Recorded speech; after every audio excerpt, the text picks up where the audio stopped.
Agang-agang kan, budak ngalangin kayak badan. Kena umbur.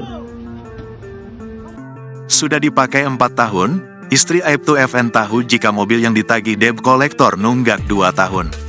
Kuasa hukum Aibtu FN, Rizal Syamsul SH mengatakan mobil Avanza Aibtu FN yang ditagih oleh debt collector itu sudah digunakan selama 4 tahun.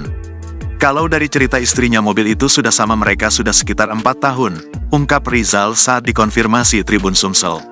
Namun Rizal tidak terlalu mengetahui dari mana Aibtu FN membeli mobil itu. Rizal menyebut istri Aibtu FN juga mengetahui kalau mobil tersebut sudah menunggak selama 2 tahun. Ternyata, mobil Avanza warna putih yang dikendarai oleh Aibtu FN dengan nopol B1919DTT adalah plat bodong.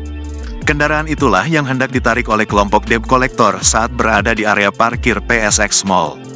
Di Reskrimum Polda Sumsel, Kombes Pol M. Anwar Reksowijoyo membenarkan jika plat yang digunakan oleh mobil tersebut adalah bodong alias palsu. Ia plat yang digunakan tidak sesuai dengan kendaraannya, ujar Anwar, Senin, tanggal 25 Maret tahun 2024. Sejak hari Sabtu setelah kejadian, mobil tersebut sudah diamankan di Polda Sumsel sebagai barang bukti. Sementara itu, Kabid Propam Polda Sumsel, Kombes Pol Agus Halimudin mengatakan berdasarkan pengakuan Aibtu FN mobil tersebut didapat dari tangan pertama. Dia beli dari orang yang dia kenal di Lubuk Linggau, jual belinya katakanlah pindah tangan atau oper kredit, STNK-nya juga bukan atas nama yang bersangkutan, ungkap Agus. Sebelumnya, Aibtu FN polisi tembak dan tusuk debt kolektor di Palembang dikabarkan telah menyerahkan diri, Minggu, tanggal 24 Maret tahun 2024 malam.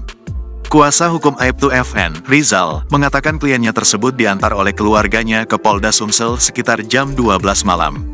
Namun ia menegaskan kedatangan Aibtu FN bukanlah untuk menyerahkan diri tetapi untuk memperjelas permasalahan.